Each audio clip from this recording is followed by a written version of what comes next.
berpendapat soal apa yang diberikan, materi yang diberikan oleh guru-guru. Ya. Nah, ketika diberikan itu, saya kerap kali berbeda dengan tokoh-tokoh lain, pendapat tokoh-tokoh lain. Tapi hal itu ketika saya melontarkan pendapat tersebut, nah saya disalahkan. Dari situlah muncul jadi pematahan nalar kritis daripada siswa itu sendiri.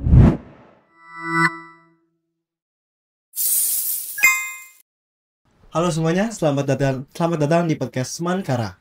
Bersama saya Fadil Amaridityo sebagai host kita semua, dan bersama bintang tamu kita Muhammad Rehan Ramadhani. Hai.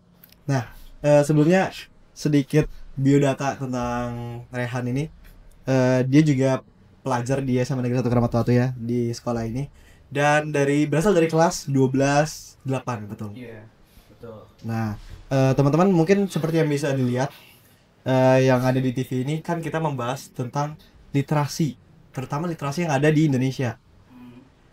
Seperti yang telah kita ketahui, sekarang dunia maya kan udah banyak banget kan.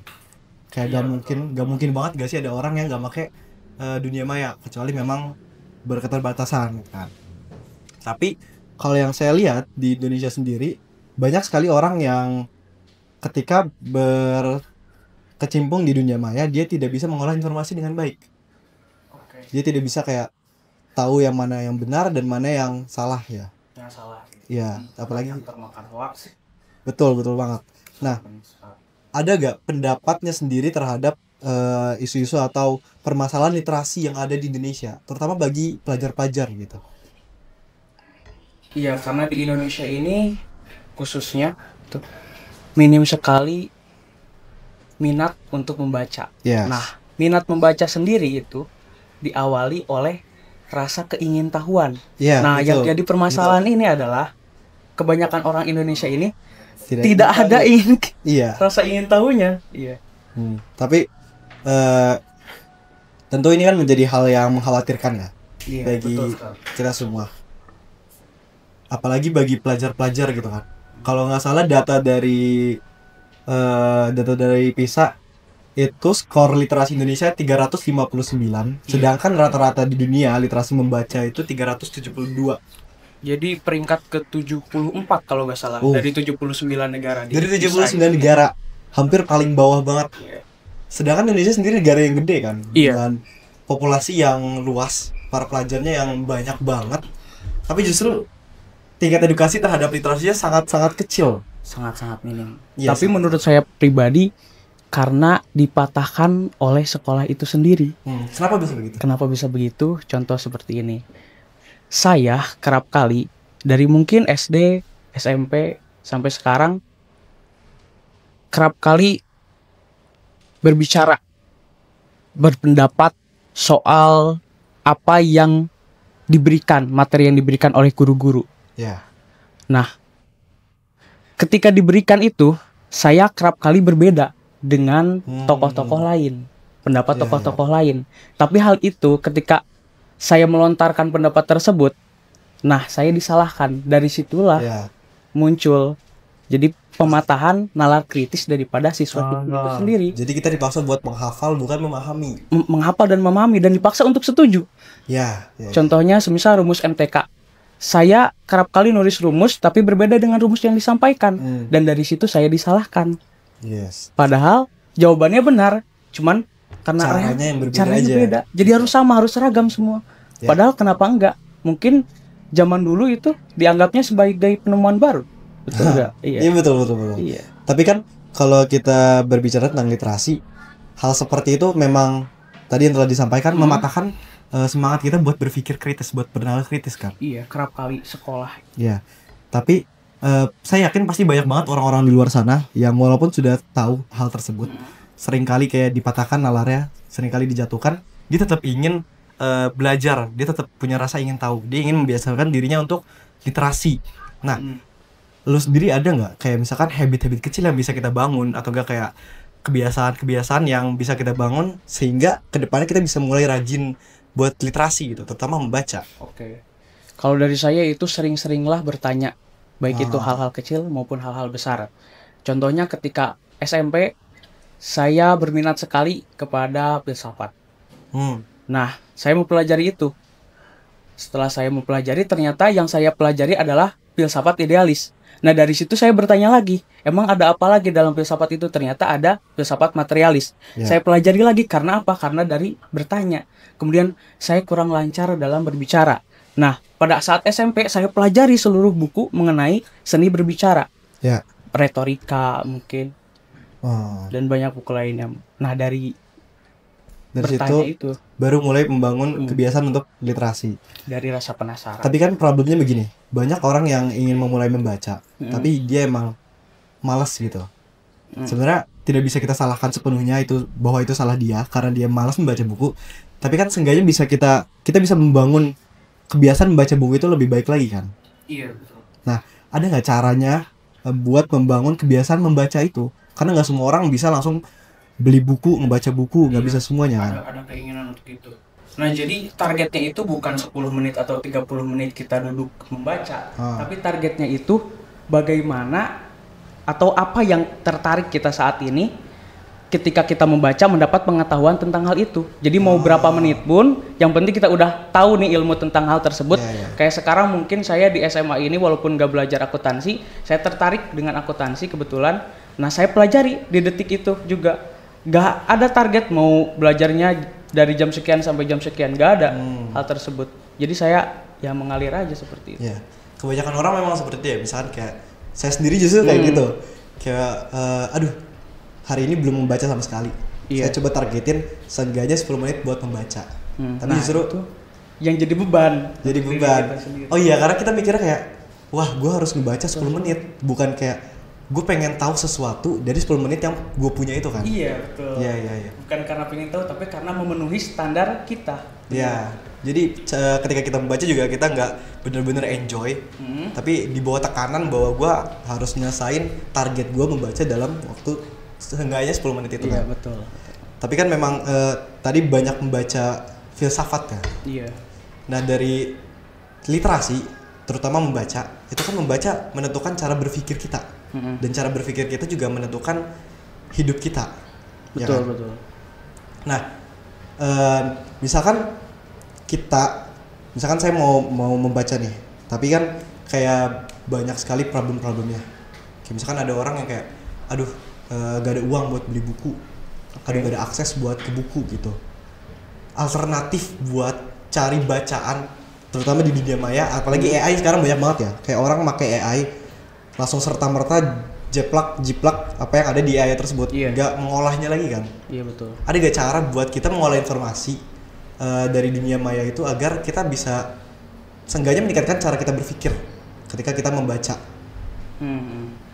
Oke, jadi kan tadi buat yang minim uang gitu untuk membeli buku, bagaimana solusinya? Yaitu kan sekarang banyak sekali berseliweran e-book, elektronik buku. Nah, selain daripada itu, bagaimana kita mengolah informasi supaya tidak salah paham ya? Betul kan? Kan sekarang asal jiplak aja semuanya. Nah, jadi caranya itu dengan baca, bukan dari satu sumber, tapi dari banyak sumber. Nah, kemudian manfaatkan AI itu untuk berdiskusi. Saya kerap kali daripada dengan manusia berdiskusi, kebanyakan dengan AI. ChatGPT sekarang yang saya suka pakai gitu untuk berdiskusi. Gitu. Itu bagus sih. Karena kadang saya sering banget ngeliat, apalagi teman-teman saya ketika mengerjakan tugas gitu, mereka mencari jawaban di AI, itu kayak nanya A, mereka dapat A, ya mereka bakal benar-benar jiplak A-nya itu. Nah, saya mikir kayak kan kadang apa yang diberikan itu tidak selalu benar gitu. Iya betul. Apalagi tergantung cara kita bertanya juga. Karena di AI sendiri ada fitur afirmasi, jangan salah. Itu cara kita buat prompt kan. Membuat prompt juga kan bagian dari literasi. Literasi kan salah satunya juga menulis, membaca dan numerasi kan. Nah, selain daripada itu juga, seperti yang kita udah bilang sebelumnya, banyak sekali orang yang kekurangan akses dalam membaca atau mendapatkan sebuah buku. Ini kan terkadang bukan masalah kita, tapi masalah yang memang harus dibebani oleh negara. Tapi sayangnya memang terkadang negara belum bisa melihat hal tersebut sebagaimana mestinya dan belum memberikan solusi yang baik kepada siswa-siswi yang memang minat untuk membaca. Namun seandainya misalkan Rehan jadi Menteri Pendidikan, Terus untuk meningkatkan tingkat literasi yang ada di Indonesia, apalagi misalkan kalau kita lihat orang-orang di luar negeri, di Jepang, di Cina, di Inggris, itu kan banyak banget ya mereka membaca. Bahkan di Inggris kalau nggak salah bisa satu tahunnya itu sampai membaca 100 buku. Sedangkan di Indonesia sendiri satu buku satu bulan pun hampir jarang banget. Minat baca Indonesia itu 0,001%. Itu sangat rendah banget. Nah misalkan dari dunia pemerintahan, dari Menteri Pendidikan terutama, bagaimana misalkan Rehan menjadi menteri itu sendiri dan apa yang ingin diubah atau enggak apa yang ingin ditambahkan terhadap hukum yang ada di Indonesia untuk meningkatkan literasi itu sendiri? Kebijakan mungkin ya. Ya, kebijakan seperti apa yang bisa membangun budaya literasi yang ada di Indonesia gitu. Nah, jadi yang pertama mungkin ketika saya jadi menteri, Ya. tentunya memperbanyak perpustakaan dan mempermudah akses masuknya. Ya. Itu yang pertama. Dan yang kedua adalah saya targetnya itu bukan mengenai berapa banyak buku yang dibaca, tapi berapa banyak manfaat yang didapat dari membaca satu buku. Nah itu. Nah dari satu buku itu mereka bisa menciptakan buku-buku baru, gagasan-gagasan baru. Iya betul. Nah fokusnya di Indonesia itu gak seperti itu.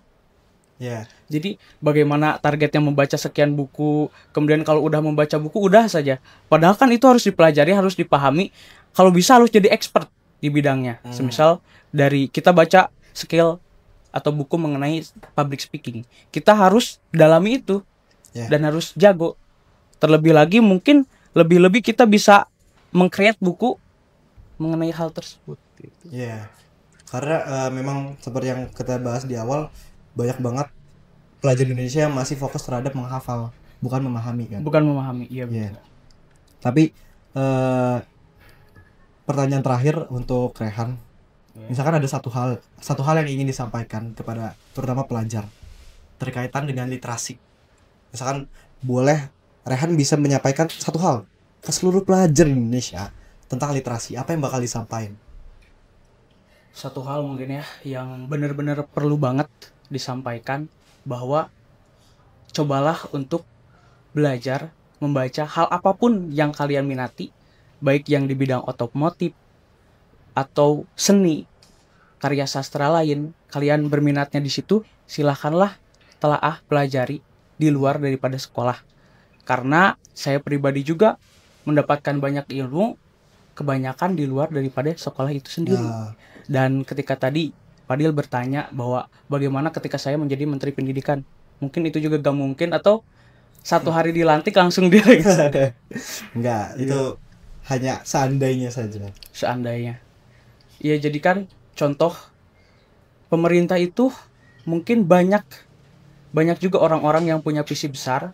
Menteri-menteri kita juga memiliki banyak sekali ide-ide atau gagasan-gagasan baru. Contoh ketika saya jadi Menteri Pendidikan, saya akan buat bahwa siswa-siswi di Indonesia ini bisa menciptakan produk berupa televisi. Nah, kemudian banyak juga pengusaha-pengusaha, contohnya saya sebagai pengusaha, Fadil sebagai menterinya, yang bilang bahwa gak gitu cara mainnya. Ya itu, berarti itu yang ingin disampaikan kepada seluruh pelajar yang ada di Indonesia. Iya.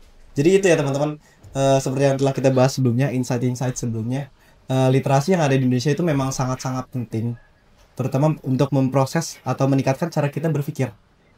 Dan kita sebagai pelajar memang sepatutnya banyak-banyak membaca agar cara kita berpikir bisa naik dan cara kita memahami dan mengolah sesuatu bisa lebih baik lagi. Betul kan? Betul. Nah, itu mungkin itu saja yang ingin kita sampaikan pada podcast episode keempat ini ya, tentang literasi. Untuk teman-teman semua, jangan lupa banyak-banyak baca buku, jangan lupa banyak-banyak literasi. Dan literasi itu banyak sekali tempatnya dan caranya buat banyak. Berliterasi itu banyak sekali. Untuk semuanya, terima kasih yang sudah menonton video ini. Sampai jumpa di episode selanjutnya. Bye-bye. Terima kasih.